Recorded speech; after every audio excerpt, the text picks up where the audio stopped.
हाँ पूरा आवाज आता है उसमें।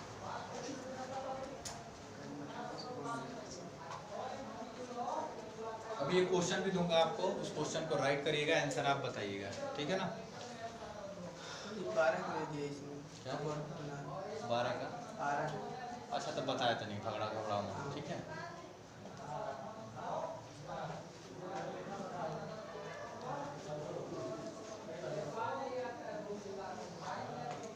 Hello guys, good evenings.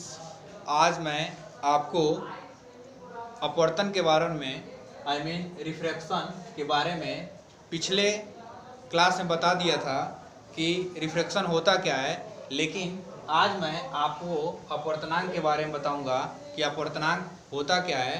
तो एक बार और मैं इसको मेंशन कर दूं कि अपवर्तन होता क्या है। तो अपवर्तन का मतलब होता है पार कर जाना।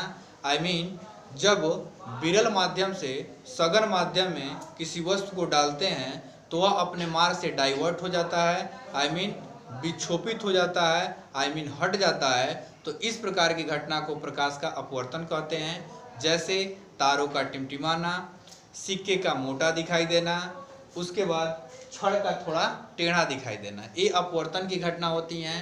तो ओके गाइस, हम पहुंचते हैं अपवर्तनांक पे। तो अपवर्तनांक से रिलेटेड 3 फार्मूला मैं आपको लिख चुका हूं। यह mu equal to sine I upon sine R, mu equal to C by V और म्यू इक्वल टू वास्तविक गहराई अपन आभासिक गहराई।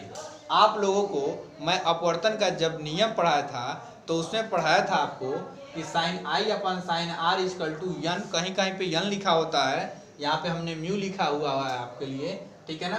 तो यह स्नेल का सेकेंड लॉ है और ये आपका ये प्रकाश की चाल, यहाँ पे सबको पता होना चाहिए कि प्रकाश की चाल कितनी होती है, तो 3 × 10⁸ मीटर प्रति सेकेंड होती है, ठीक है। इस सभी बच्चों को दिमाग में सेट हो जाना चाहिए कि प्रकाश की चाल कितनी होती है, मीटर प्रति सेकेंड, 3 × 10⁸ मीटर प्रति सेकेंड। हमने पिछले भी क्लास में आपको बताया था कि यह एक छोटी राशि नहीं है। अगर इसको हम एक्सपेंड करें तो यह बहुत बड़ी राशियाँ होंगी, ठीक है ना। अगर हम इसको किलोमीटर में चेंज करें तो अब आपको लगेगा कि यह एक राशि बहुत बड़ी राशि है, ठीक है।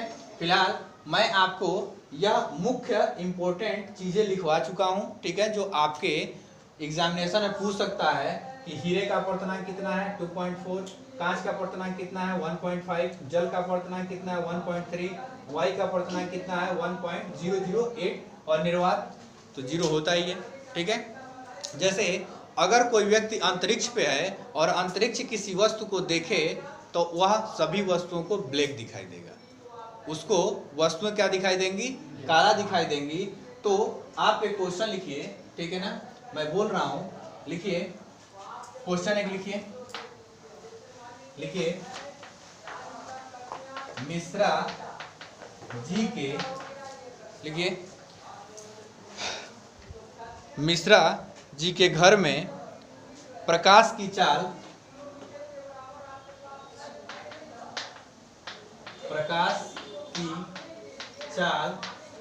1.5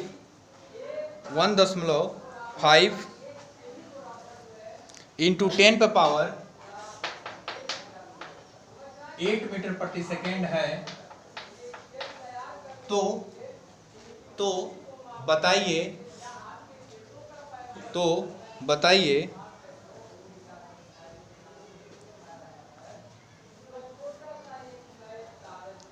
मिश्रा जी का घर चमकेगा कि नहीं चमकेगा, ठीक है। मिश्रा जी के घर में प्रकाश की चाल 1.5 इंटू 10⁸ मीटर प्रति सेकेंड है। तो बताइए कि मिश्रा जी के घर चमकेगा कि नहीं चमकेगा। जब तक आप इस रूल को इस फार्मूले को लगाकर सॉल्व करेंगे तो आपको कुछ ही टाइम में पता चल जाएगा कि क्या मिश्रा जी का घर चमकेगा कि नहीं चमकेगा, ठीक है। क्वेश्चन आप लोग राइट कर लिए, तो मैं इसको लगाने का प्रयास कर रहा हूं। आप लोग देखिए, आप लोग खुद बताइएगा कि क्या मिश्रा जी का घर चमकेगा या भभकेगा, ठीक है ना। ये देखिए यहाँ पे देखिए, पहले आपको बताया हूँ कि किसी भी न्यूमेरिकल पार्ट को लगाने के लिए आपको सबसे पहले गिवन लिखना होता है, गिवन दैट। हो गया ना। यहाँ देखिए प्रकाश की चाल, ठीक है ना, प्रकाश की चाल दिया I mean v equal to दिया 1.5 इंटू 10⁸ मीटर प्रति सेकेंड दे दिया, ठीक है।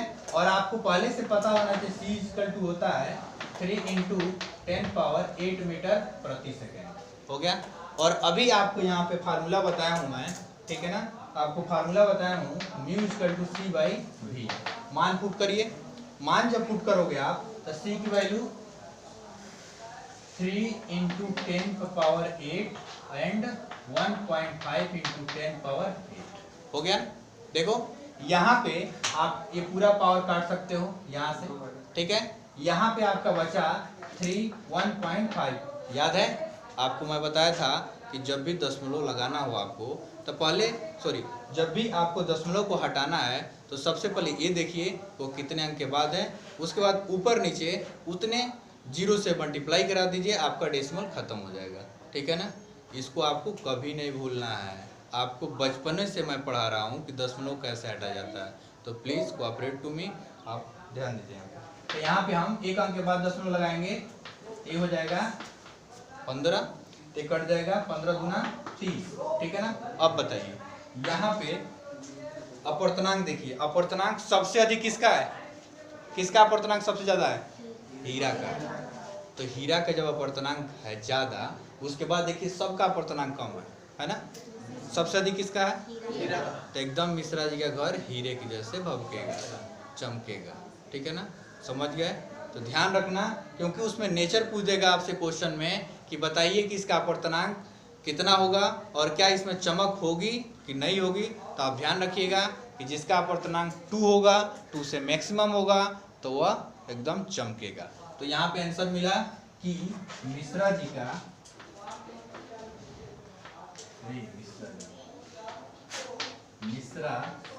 का घर क्या होगा, चमकेगा। कैसे, हीरा के जैसे।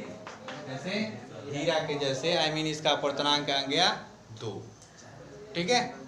ओके गाइस, मिलते हैं नेक्स्ट वीडियो में। तब तक कि आप मेंशन कर लीजिए अपनी कॉपी में, और इससे बहुत सारे सवाल हमको लगाने हैं। फिलहाल इतना आप समझ गए होंगे, तो आगे के सवाल में किसी प्रकार कोई कठिनाई होगी। Okay guys, bye, take care. चलो समझ में आया जी, ओके कि नहीं, एकदम ओकेगा। बता दिया जाएगा, ठीक है। एक चीज मैं भूल गया था, हेलो, एक चीज मैं यहाँ पे भूल गया था, सभी लोग एक बार और ध्यान दें, ठीक है। मैंने ये नहीं बताया था आपको, ये लिखा था बट बताया नहीं था, तो प्लीज थोड़ा सा ध्यान दीजिए। यहाँ पर